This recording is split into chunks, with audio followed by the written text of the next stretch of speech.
তাহলে তোমরা দেখো যে নিজে করি 3.1 এর কিছু অঙ্ক দেওয়া আছে যেটা 10-এর গুণিতকের পূর্ণ সংখ্যায় লিখি, ঠিক আছে। এবং এর মধ্যে প্রায় 10টা অঙ্ক আছে, তার মধ্যে আমি 1-এর, 2-এর, 4-এর, 7-এর, 8-এর আর 9-টা করে দেখাবো, ঠিক আছে। তো তোমরা দেখতে থাকো। তো এক একটা যদি আমি করি 79, তো 79-এর 10-এর গুণিতকের পূর্ণ সংখ্যায় লিখি, ঠিক আছে। তাহলে 79-এর 10-এর গুণিতকের মধ্যে কোনটা কাছাকাছি আছে? তো দেখতে গেলে আমরা রুলসটা কিছুক্ষণ আগেই করলাম। কী করলাম? যে এককের ঘরটা আগে দেখবো যে 5-এর সমান সমান আছে না 5-এর থেকে বড় আছে না।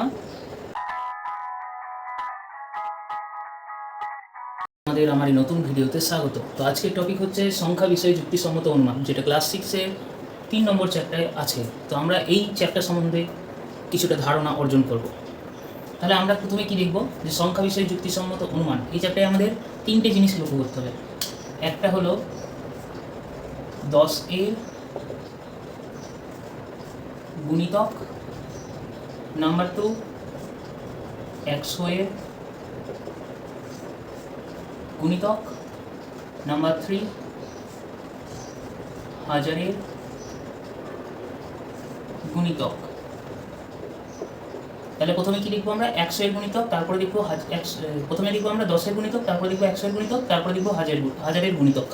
তো এই 3টে গুণিতকের উপর বেস করে এই চ্যাপ্টারটা আছে। তাহলে আমাদের প্রথমে কি মাথায় রাখতে হবে? এই 3টের গুণিতক। গুণিতক বলতে আমরা কি বুঝবো?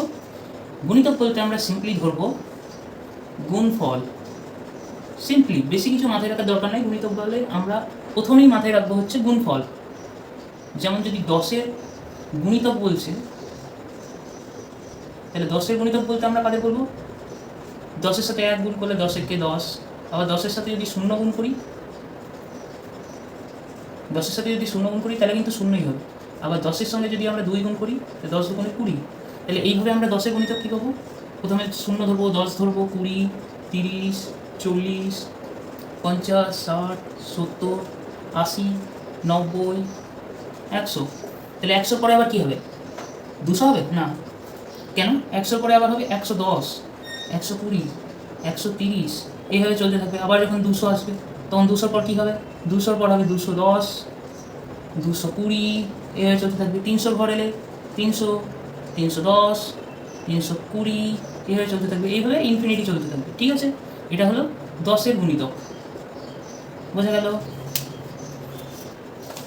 তো 10-এর গুণিতক আমরা দেখলাম। এবার আমরা লিখে দিই 10-এর গুণিতক। গুণিতক মানে কি বললাম? গুণিতক মানে বললাম সিম্পল নামতা বা গুণফল।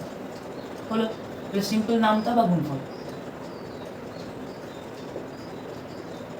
সিম্পল নামতা বা গুণফল। তাহলে 10-এর গুণিতক আমরা কি পাবো? 10-কে 0 দিয়ে গুণ করলে 0, 10-একে 10, 10 গুণে 20, 3 10-এ 30, 4 10-এ 40, 5 10-এ 50, 6 10-এ 60, 7 10-এ 70, 8 10-এ 80, 9 10-এ 90, 10 10-এ 100। তারপরে কি হয় না হয় 110, 120, এইভাবে চলতে থাকে। তারপরে 200, 210, এইভাবে চলতে থাকলো 300, 310, এইভাবে চলতে থাকলে এইভাবে চলতে চলতে চলতে চলতে ইনফিনিটি টাইপের হলো। এবার আমরা কি দেখব? এবার আমরা দেখব, ধরো সাপোজ তোমাকে একটা সংখ্যা দিল 9 এবং বললো তোমাকে যে 9-এর সব থেকে কাছে 10-এর গুণিতক কি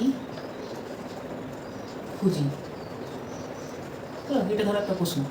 তাহলে কি বলেছে? 9-এর সব থেকে কাছে 10-এর গুণিতক কি খুঁজি।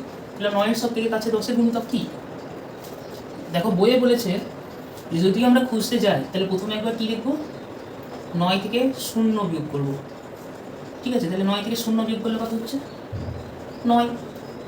আর 10 থেকে 9 বিয়োগ করলাম, তাহলে কত হচ্ছে? 1। তাহলে 9 বড় না 1 বড়? 9 বড়। তাহলে 9 যদি বড় হয়, 1 যদি ছোট হয়, তাহলে 10-এর সব থেকে কাছের গুণিতক মানে 10-এর সব থেকে কার কাছে আছে? 9। 10-এর ঘরের যে নামটা তুমি করলে তার মধ্যে সব থেকে কাছে কি আছে? 0 না 10? 10 আছে, কারণ 1 ঘর, 9-এর সাথে 1 যোগ করলে 10 হয়ে গেল, হলো। তাহলে 9-এর সব থেকে কাছে 10-এর গুণিতক কি যখন বলবে, তাহলে উত্তর কি হবে? 10, হলো। এবার ধরো এই জায়গায় আর একটা সংখ্যা, ধরো 9টাকে আমি অন্য সংখ্যা খুঁজছি, ঠিক আছে। 9-এর জায়গায় ধরো আমি নিলাম 14 নিলাম। তাহলে কি হলো, 14 থেকে সব থেকে কাছে 10-এর গুণিতক কি? তাহলে আমি একবার 14কে 0 দিয়ে বিয়োগ করে দেখবো, তাহলে হলো 14। 14কে 10 দিয়ে বিয়োগ করব, তাহলে হলো 4। 20 দিয়ে 14কে বিয়োগ করব, তাহলে হলো 6, তাই তো? 6 4 10 20, হ্যাঁ 6। তাহলে আমি কি দেখলাম, কোনটা সব থেকে বড়? 14 থেকে 0, 0 হচ্ছে অনেক বেশি দূরত্ব, 14 দূরত্ব।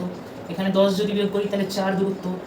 এখানে যদি 20 বিয়োগ করি 14-এর সাথে তাহলে 6 দূরত্ব। তাহলে সব থেকে কাছে হচ্ছে 4, তার মানে 14-এর সব থেকে কাছে 10-এর গুণিতক হলো 10। এবার ধরো 14-এর জায়গায় আমাকে 15 দিল, হলো? এটা আমি মুছে করি।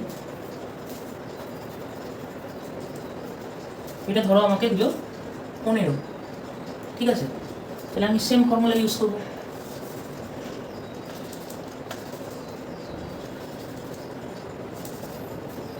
তাহলে কি ইউজ করবো, 15 থেকে আগে 0 বিয়োগ করবো, তাহলে 0 থেকে 15 বিয়োগ করলে 15 থাকে। 15 থেকে 10 বিয়োগ করবো তাহলে 5 থাকে। 20 থেকে 15 বিয়োগ করবো তাহলে কী হবে, 5 থাকলো। তাহলে এখানে দেখো দুটোই সমান সমান। তাহলে দুটোই সমান সমান মানে কী হবে, দুটোই সমান সমান মানে আমার দেখো রুলসে বলছে যে যেটা ধরো 15 আছে, 15টাকে আমি বললাম একক দশক হিসেবে লিখলাম। তাহলে 10-এর চেয়েছে, তাহলে 10-এর 0 হিসেবে আমি 5-এর জায়গায় 0 বসালাম। আর 1-এর জায়গায় কী হবে, যেহেতু 5 বা 5-এর সমান 5 যদি হয়, বা 5-এর থেকে যদি বড় হয়, যে সংখ্যাটা আমি দেখছি এই সংখ্যাটার মানে এককের ঘরেরটা যদি বড় হয়, তাহলে কি হবে, দশকের ঘরে 1 যোগ হবে। তাহলে কি করলাম, তাহলে আমি করব কি, এই 5 দেখলাম 5 হচ্ছে 5-এর সাথে সমান, তাহলে 5-এর সাথে সমান যদি হয় তাহলে এখানে সংখ্যা আছে 15। 15 দশকের ঘরে কি আছে 1, তাহলে 1-এর সাথে আমার 1 যোগ হবে, তাহলে কী হয়ে গেলো 20। তাহলে 15 সব থেকে কাছে 10-এর গুণিতক হলো 20। বুঝা গেল?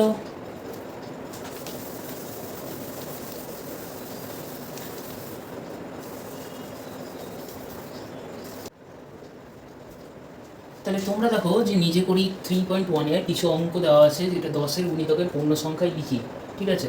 এবং এর মধ্যে প্রায় 10টা অঙ্ক আছে, তার মধ্যে আমি 1-এর 2-এর 4-এর 7-এর 8-এর আর 9-টা করে দেখাবো, ঠিক আছে। তো তোমরা দেখতে থাকো।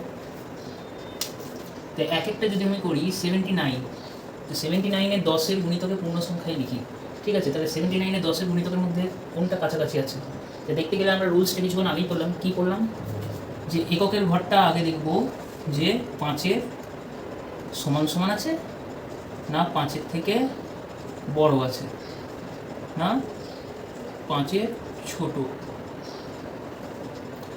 যদি 5-এর সমান সমান থাকে বা 5-এর বড় হয় সংখ্যাটা, তাহলে আমরা কি করব, দশকের সাথে যোগ 1, দশকের সাথে 1 যোগ করব। আর যদি 5-এর থেকে ছোট হয়, তাহলে আমরা কি করব, 5-এর থেকে যদি ছোট হয় তাহলে আমরা দশকটা যা আছে তাই বসাবো। আর দুটো ক্ষেত্রেই আমরা কমন কি রেখেছিলাম, এককের ঘর সকল সময় 0 বসাবো। তাহলে এখানে আমরা 79, এটাকে আমরা একক দশক হিসেবে লিখে নিলাম।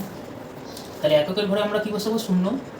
আর দশকের ঘরে যখন আমরা সংখ্যাটা বসাবো তখন কি দেখবো, যে এককের ঘরে যে সংখ্যাটা আছে সেটা 5-এর থেকে বড় না ছোট।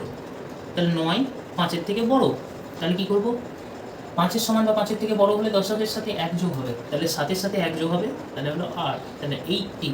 তাহলে 79 এর 10-এর গুণিতকের পূর্ণ সংখ্যাই হলো 80, হলো। এবার 82 সেম ফর্মুলা অ্যাপ্লাই হবে। 82 একক দশক, এককের ঘরে 0 বসালাম, দশকের ঘরে সংখ্যা বসাতে গিয়ে কী দেখবো, যে 2 5-এর থেকে বড় না ছোট, ছোট, কারণ 5 বড় 2-এর থেকে। তাহলে কী করবো, তাহলে যে সংখ্যাটা আছে সেটাই বসাবো, যে সংখ্যাটা আছে সেটাই বসাবো, ছোটো হলে দশক একই সংখ্যা হবে। তাহলে দেখো এখানে 5-এর থেকে 2 ছোট, তাহলে দশকের সংখ্যা কিন্তু একই বসলো। তাহলে 82 এর কাছাকাছি 10-এর গুণিতকের পূর্ণ সংখ্যা হলো 80। বোঝা গেল? এবার আমরা তার পরেরগুলো দেখি। তাহলে আমরা এটা করলাম, এবার করবো 4-এরটা। 4-এরটা কি আছে, 103। তাহলে প্রথমে আমরা 103কে লিখে নেবো 103 একক দশক শতক। তাহলে এককের ঘরে কী বসাবো বলেছি? শূন্য। আমরা কিন্তু শতকের ঘর লক্ষ্যই করবো না, কারণ 10-এর বলেছে, মানে একক আর দশক। তাহলে 10-এর যখন বলবে তখন আমরা শতকের ঘর লক্ষ্য করবো না, শতকে যা আছে থাক, আমরা ওদিকে হাতই দেবো না। তাহলে এককের যেহেতু শূন্য বসালাম, তাহলে 3কে দেখবো 5-এর থেকে বড় না ছোটো? 5-এর থেকে ছোটো, তাহলে 5 বড়। তাহলে কী হচ্ছে, যেটা আছে সেটাই বসবে। তাহলে শূন্য, আর শতকে যেটা আছে সেটা বসে গেল, শতকে আমরা চেঞ্জই করবো না। তাহলে 103 কাছাকাছি 10-এর গুণিতকের পূর্ণ সংখ্যা হলো 100। বোঝা গেল? তাহলে 103-এরটা হলো। এবার 7-এরটা আমরা দেখব। 7-এরটা আছে 4টে সংখ্যা, 1, 2, 7, 5। তাহলে প্রথমে কী বলেছি, এটাকে আমরা একক দশক করবো, একক দশক শতক হাজার হলো। শতকের ঘরে আগে দেখবো, এককের ঘর দেখবো। এককের ঘরের নিচে কী বসবো? শূন্য। দশকের ঘরের যখন সংখ্যাটা লিখবো তখন কী লিখবো? 5-এর থেকে বড় না ছোটো? তাহলে এটা হচ্ছে 5-এর সমান সমান। তাহলে 5-এর সমান সমান হলে কী হবে? 5-এর সমান সমান বা 5-এর থেকে বড় হলে দশকের সাথে 1 যোগ হবে। তাহলে 7-এর সাথে 1 যোগ করবো, তাহলে 80 হলো। এই ঠিক। তাহলে শতক আর হাজারে যা আছে পাশাপাশি বসে যাবে। তাহলে আমার 1275-এর কী হবে? 1275-এর 10-এর গুণিতকের পূর্ণ সংখ্যাই হলো 1280। বোঝা গেল? তাহলে আমার এটাও হলো। এবার বাকি থাকে 8-এরটা আর 9-এরটা।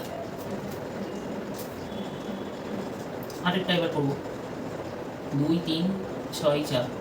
তাহলে এইটার কাছাকাছি 10-এর গুণিতকের পূর্ণ সংখ্যা কী? তাহলে এইটাকে আমরা কী লিখবো? আবার সেম টু সেম 2, 3, 6, 4। এটাকে আমরা একক দশক শতক হাজার করবো।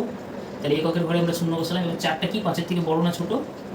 ছোটো, কারণ 4-এর থেকে 5 বড়। তাহলে যা আছে তাই 6। তারপরে 23 যা আছে তাই বসিয়ে দিলাম। তাহলে 2364-র আমরা কাছাকাছি 10-এর গুণিতকের পূর্ণ সংখ্যায় কী পেলাম? 2360। বোঝা গেল? তারপরে দেখো এইটা হলো। এবার এইটা 9-এরটা কী বলেছে? 3726। তাহলে আমরা সেম টু সেম লিখবো 3726 একক দশক শতক হাজার। তাহলে এককের ঘরের নিচে আমরা শূন্য বসালাম। এবার এককটা দেখো 6। 6 5-এর থেকে বড় না ছোটো? 6 5-এর থেকে বড়। তাহলে কী হলো? 6 যেহেতু 5-এর থেকে বড়, তাহলে দশকের সাথে 1 যোগ হবে। তাহলে 2-এর সাথে 1 যোগ হবে 3, 7, 3। যা আছে তাই বসে গেল। তাহলে 3726-এর কাছাকাছি 10-এর গুণিতকের পূর্ণ সংখ্যা হলো 3730। বোঝা গেল? এইভাবে আমাদের বাকি অঙ্কগুলো করতে হবে যখন 10-এর গুণিতকের পূর্ণ সংখ্যায় লিখি বলবে। এরপরে যেটা করাবো সেটা হবে 100-এর গুণিতকের পূর্ণ সংখ্যায় লিখি। তা আজকে এই পর্যন্তই থাকলো। এর পরের দিনকে আমরা শিখবো 100-এর গুণিতকের পূর্ণ সংখ্যায় লিখি। তারপরের দিন আমরা শিখবো 1000-এর।